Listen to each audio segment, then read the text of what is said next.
நீலாங்கரை பக்கம் தான் இருக்கு. அதனால வந்து பட் இதுவும் நாங்கள் பண்றோம் அப்படின்னு சொல்றாங்க. அப்படியே பட் ப்ராக்ரஸ் கொஞ்சம் ஸ்லோவாக தான் இருக்கு. நீங்க மாவட்டம் சொல்ற மாதிரி ப்ராக்ரஸ் ஸ்லோவாக தான் இருக்கு. அது நீங்க தான் வந்து அதான் நீங்க எல்லாம் வந்து அது இன்ஸ்பெக்டரா சார் இல்ல பொதுவா அது நீங்க சொல்லலாம். அது இன்ஸ்பெக்டர் யாரு இப்போ டிராஃபிக் அவர் ஃபோன் நம்பர் மட்டும் கொடுங்க, நான் பேசுறேன். ஏன்னா அங்கே போலீஸ் போட்டே அவங்க ஒரு டிராஃபிக் குழு தலைவருக்கும் ஏசி சாருக்கும் மற்றும் அதிகாரிக்கும் என் மனமார்ந்த நன்றியை தெரிவிச்சுக்கிறேன். அதே மாதிரி பார்த்தீங்கன்னா திறந்த வழி கால்வாய் வந்து ரொம்ப நிறைய தெருவில் இருக்கு. நான் ஜான் கெனடி தெரு, கொச்சையன் தெரு, சிற்றரசு தெருலாம் நிறைய ஓப்பன் ரைட் கால்வாய் இருக்கு. அது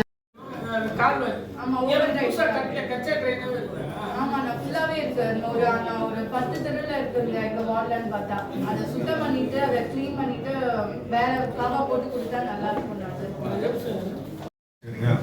அதான் ஒருத்தர் வந்து டாக்குமெண்ட் பண்ணிட்டு பட்டாலாம் வாங்கி அவனோட என்கரேஜ்மெண்ட் இல்லை நம்ம கிட்ட தான் இருக்கு. இப்போ என்னன்னா ஹைகோர்ட்ல கேஸ் போட்டு நம்ம ஜெயிச்சிட்டோம். ஹைகோர்ட்ல ஆர்டர் என்ன சொல்லியிருக்காங்கன்னா உடனே இம்ப்ரூவ் பண்ணி சொல்லியிருக்காங்க. இப்போ அவன் பேர் இருக்க பட்டாலாம் கேன்சல் பண்றோம். ஆல்ரெடி வந்து நம்ம பழைய செந்தில்முருகன் சார் நோட்டு வச்சு அனுப்பிச்சாச்சு. தாசில்தாருக்கு ப்ளஸ் இதுக்கும் ரிஜிஸ்டருக்கும் அனுப்பிச்சாச்சு. அது உடனே ஃபாலோ பண்ணி அந்த பட்டாவை கேன்சல் பண்ணணும். இருக்கு இல்ல ஜட்ஜ்மெண்ட் காப்பியோட வச்சுனா நோட்டு போயிருக்கு. அப்ப சொல்லிடலாம். டாக்டர் நல்லா பண்ணி தரேன் டாக்டர். எங்க போய் போறீங்க எல்லாம் பார்க்கலாம். அது பண்ணலாம். அது கொஞ்சம் ஃபாஸ்டா பண்ணலாம். அது வந்து தான் நம்ம டெவலப் பண்ண அவசியம் கிடையாது.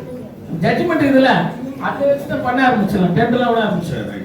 எஸ்டிமேட் போட்டுங்க. வேற எதுவும் மேனேஜர் சிஸ்டம்ல மெட்ரோ மேடம் இப்போ என்னன்னா அவங்க அடிப்படையா என்னன்னா இப்போ எப்படிலாம் பண்ணணும் அப்படின்னு சொல்லுங்க. அதே மாதிரி ஆன்லைன் பண்ணனா அந்த மக்கள் எனக்கு அண்ணா தெரு கருப்பு டைம் ஏய் சார் தேவையாங்க மற்றவற்றை பாத்தீங்களா அண்ணா தெரு ஏமா சாம்போட் மலைகள் கட்டும்போது சரி இப்போ வச்சிருங்க. இப்போ வச்சு அவங்க கனெக்ஷன் அந்த இடத்துல தண்ணி வந்து அதை எல்லாருக்கும் அந்த சுயத்தேவை பூர்த்தி ஆகிற வரைக்கும் வைக்கணும்ன்றாங்க. மாமன்ற சொல்றாங்கன்னா விஷயம் எல்லாமே சொல்ல மாட்டாங்க. அங்கே ஏதோ பப்ளிக் பிரச்சனை அங்கே வச்சிருங்க இமீடியட்டாக தெரியும். அப்புறம் சொல்லுமா. அடுத்ததாக எனக்கு முதல்ல ஐயப்பா நகர் 9வது தெருவிலே ஒரு மின்கம்பம் கொடுத்திருக்காங்க. மின்கம்பத்துக்கு 2த்துக்கும் இடைவெளி வந்து 110 அடி இருக்கிறதுனால அடிக்கடி அந்த இல்ல அந்த இது அதனால வேண்டாம். இம்மீடியட்டா எனக்கு இந்த இதுல பாஸ் பண்ணி கொடுத்துருங்க. அந்த டிரான்ஸ்ஃபார்மர் வேணும்.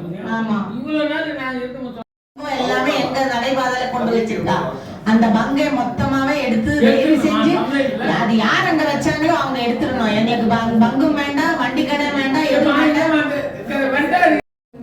அவருக்கு நம்ம மாவட்ட செயலாளர் அவர்களுக்கு, எம்எல்ஏ அண்ணா அவர்களுக்கு, சேர்மன் அண்ணா அவர்களுக்கு ஸ்பெஷல் நன்றி. கட்சியில பாலிடிக்ஸ்ல எல்லாம் வந்தது இல்ல, ஆனா நிறைய இடத்துல வரும்போது அண்ணா தான் உன்னை கூப்பிட்டு உட்கார வைப்பாரு. அதுக்கு ரொம்ப பெரிய நன்றி. எதுவுமே தெரியாத இருக்கும் போது எனக்கு ஒரு லீடர் மாதிரி வச்சுக்கிறேன்.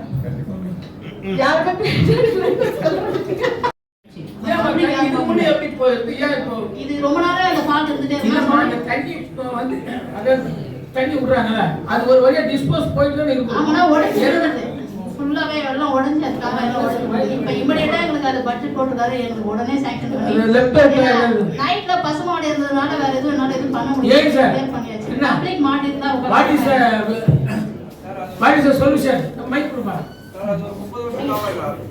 ஆப்ஸ்ல மட்டும் உடைச்சிட்டு போடலாம் சார். இப்போ எஸ்டிமேட் வார்டு கூட வச்சிருக்கீங்களா? அது உடனே எனக்கு இன்டர்வியூ அப்புறம் வீராசம்மன் கோயில் தெரு மழைநீர் வடிகால் புதுசாக கட்ட சொல்லி ஒரு 4 மாசமா நான் இதுல வச்சிருக்கேன். ஏன்னா மழைக்கு முன்னாடி எனக்கு அது கட்டினாதான் மது திறந்தாக்கா தண்ணி இப்போ போகிறதுக்கு பெரும்பாக்கு வழியாக போகிறதுக்கு இருக்கு. இல்லைன்னா எனக்கு வீடு கட்டிட்டாங்க. நான் எல்லாமே ஆப்போசிட் எல்லாமே செஞ்சா ஸ்கூலு காசாகண்டி எல்லாமே வந்துச்சுனால எங்களுக்கு தண்ணி மது திறந்தாக்கா தண்ணி போகிறதுக்கு இப்போ வழி இல்லை. அப்படி வழி அது திறக்க முடியும்னா 2000 குடும்பம் மழை பெஞ்சதுன்னா அவ்வளோ நிற்கும். தண்ணி இல்லாம ஒரு 3 மாசமா ஜனங்கள் ரொம்ப தவிக்கிறாங்கன்னா அதை நான் டெய்லி எனக்கு ஃபோன் பண்ணி 3 மாசம் அது இந்த நெட்டு மெட்ரோ வந்து அண்ணன் ஜிம் ஓப்பன் பண்றப்போ வந்திருந்தீங்கன்னா அப்ப எல்லாருமே மக்கள் கம்ப்ளைண்ட் பண்ணது அந்த பத்மாவதி நகர், நெஸ்வால் நகர் எல்லாரும் நீர் எல்லாம் தண்ணி கேட்டிருந்தாங்க. அதுக்கு பதிலாக நீங்க வந்து தெருவில் டேப் போட்டு கொடுக்கணும் அப்படின்ற மாதிரி சொல்லிட்டு வந்தீங்க. அது எனக்கு தண்ணி கொடுத்துருங்க மேடம். ஏன்னா இப்ப அந்த தெருவுல கொஞ்சம் தண்ணி டேப்ல போட்டு கொடுத்தா கொஞ்சம் அமைதியாயிடுவாங்க. எனக்கு கிட்ட 5000 குடும்பம் இருக்காங்க அந்த ஏரியாவை மட்டும். சோ இவங்க எல்லாருக்கும் டெய்லி காலையில இருந்து நைட் வரையும் 200 கால் தண்ணி அடிப்படை அம்யூனிட்டி தானே இல்ல அடிப்படை அம்யூனிட்டி தலைவா எல்லாருக்குமே தண்ணீர் கொடுத்துதான் ஆகும். அது மக்களுடைய அடிப்படை அம்யூனிட்டி. இது இங்கிலீஷ்ல அம்யூனிட்டி அடிப்படை. அது தெருக்கூட போடுங்க. அது ஏதாவது சட்ட சீக்கிரம் சொல்லுங்க, நான் என்ன ஹெல்ப் பண்ண முடியும் நான் பண்ணுறேன். பிரச்சனை இல்லை. அது தெருக்கூட போட்டு மேடம் தெருக்கூட போறதுக்கு ஒன்றும் சொல்லு. நான் அவனோட எம்பி கிட்ட பேசணும். தெருக்கூட போட்டு கொடுத்துருவோம். ஏன்னா அங்க நீங்க என்ன சொல்றீங்க? வாட்டர் படிக்கிறது வாட்டர் படிங்க. அதனால நம்ம தெருக்கூட போட்டு கொடுத்துருவோம். அத்தியாவசியம் பண்ணலாம். ஆமா அடிப்படை பண்ணதான் மேடம். நீ தண்ணி கொடுக்க மாட்டேன்னு யாருக்கு சொல்றதுக்கு உரிமை இருக்குது? நீங்க பண்ண முடியும்னா